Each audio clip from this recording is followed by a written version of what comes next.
Universe की अंतिम horror film the conjuring last right सिनेमाघरों में 5/9 शुक्रवार को रिलीज हो गई थी, जिसका दर्शकों को बड़ी बेसब्री से इंतजार था। वेलकम बैक दोस्तों, आप देख रहे हैं आपका अपना चैनल फिल्मी सफरनामा। बने रहिए वीडियो के अंत तक और चैनल को सब्सक्राइब कर दीजिए।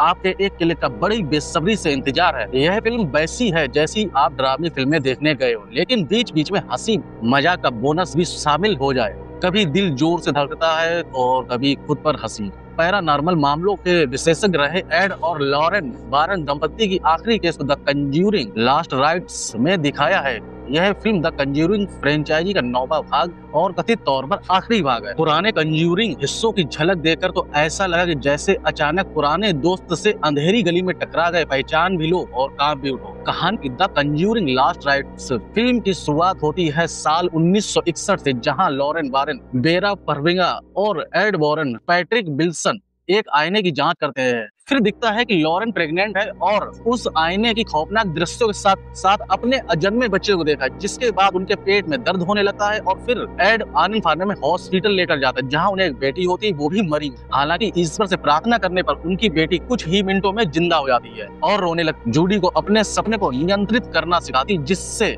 उसे भविष्य में कोई परेशानी ना हो। उसे कई साल बीतने के बाद 1986 में वॉरेन दंपति रिटायर होने का फैसला लेते हैं और बाकी जिंदगी सुकून में बिताना चाहते हैं। उसी दौरान जूडी को टोनी बेन हार्डी से प्यार हो जाता है। वहीं दूसरी तरफ पेंसिल्वेनिया शहर में स्मर्ल्स परिवार एक घर में रहने आता है, जिसमें Jack Elliott Cowan, Janet Rebecca Calder और उनकी 4 बेटियां हीथर, डॉन, सैनन और कैरिन शामिल होते हैं। एक कार्यक्रम के दौरान हीथर को एक आईना गिफ्ट के तौर पर मिलता है, जिसे स्मर्ल्स परिवार को घर ले आता है। इसी के बाद उनके घर में बुरी शक्तियां मंडराने लगती हैं और अजीब गरीब सी घटनाएं होने लगती हैं, क्योंकि वो आईना शापित था। आगे कहानी में वॉरेन दंपति इस शापित आईने से कैसे सामना करते हैं और अपनी बेटी को बचा पाते हैं या नहीं, इसके लिए आपको फिल्म देखना पड़ेगा। यहाँ मुझे लगता है जैसे द नन और इंसिडियस जैसी फिल्मों में जो झटका मिलता है वो यहाँ कहीं खो गया। संगीत बढ़ता है पर डर वही ताकतवर झटका नहीं देता। फिल्म के अभिनय की बात करें तो बेरा फार्मिगा और पैट्रिक विल्सन के किरदार ने शुरुआत से लेकर अंत तक अच्छा काम किया है।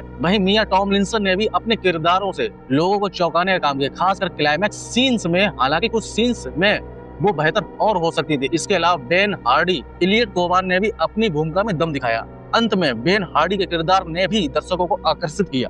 माइकल चावेस के निर्देशन में बनी इस फिल्म से दर्शकों को काफी उम्मीद थी, लेकिन वो खरे नहीं उतर पाए। डायरेक्टर द कंज्यूरिंग यूनिवर्स के इस अंतिम हॉरर कंज्यूरिंग लास्ट राइट्स को अच्छी विदाई देने में सफल नहीं हो सके। इस फिल्म में हॉरर एलिमेंट काफी कम दिखाई दिए और जो भी दिखाई दिए वो घिसे पिटे और बेदम साबित हुए। इस फ्रेंचाइजी की पिछली फिल्मों ने दर्शकों को बाकी डराने का काम किया था। तुलना करूं तो the conjuring part 1, conjuring part 2 में जो अचानक कुर्सी से कूदवा देता था, वो जादू इस बार गायब है। यहाँ कहानी धीरे धीरे पकाती है, लेकिन वह तेज झटका देर से आता है। इंसिडियस जैसी तेजी यहाँ नहीं है। हीथर के साथ खून की उल्टियां वाले सीन और भी प्रभावशाली बनाया जा सकता था। साथ ही फिल्म को वारेन दंपति ने निजी जीवन से ज्यादा केंद्रित किया, जो हॉरर कम पारिवारिक ज्यादा लगा था। फिल्म में अच्छाई की बात करें तो बेरा फार्मिगा का पैट्रिक विल्सन की एक्टिंग काफी शानदार है। उन्हें जो रोल मिले उन्होंने शानदार तरीके से निभाया। इसके अलावा क्लाइमैक्स सीन थोड़े बेहतर हैं। हीथर के साथ केक कटिंग वाला सीन डरावना लगा। इसके अलावा फादर गार्डन के सीन्स और उनकी मौत ने भी थोड़ा डराया। इस फिल्म में दोस्तों क्या बेहतर किया जा सकता था? सबसे पहले बात करें तो इंटरवल का पहला पार्ट काफी उबा हुआ है, जो सिर्फ वारेन दंपति के जीवन पर केंद्रित होता नजर आता है, जिसे कम किया जा सकता था। इसके अलावा डर और रोमांच पैदा करने के लिए रूह कपा देने वाले दृश्य काफी कम थे। साथ ही कुछ सीन्स हैं जो डराने का माहौल पैदा करते हैं। इंटरवल के बाद धीमी गति ने तो ऐसा एहसास कराया जैसे डरावनी फिल्म की जगह पारिवारिक नाटक चल रहा हो। कंज्यूरिंग नाम से जो उम्मीद थी कि रीढ़ की हड्डी तक सिरन दौड़ जाएगी, लेकिन यह हिस्सा उतना प्रभावी नहीं बन पाया। तो दोस्तों, द कंज्यूरिंग का लास्ट पार्ट का रिव्यू आपको कैसा लगा? अगर आपने ये फिल्म देख ली है तो कमेंट में जरूर बताएं और हमारे चैनल फिल्मी सफरनामा को दोस्तों सब्सक्राइब करना मत भूलिए।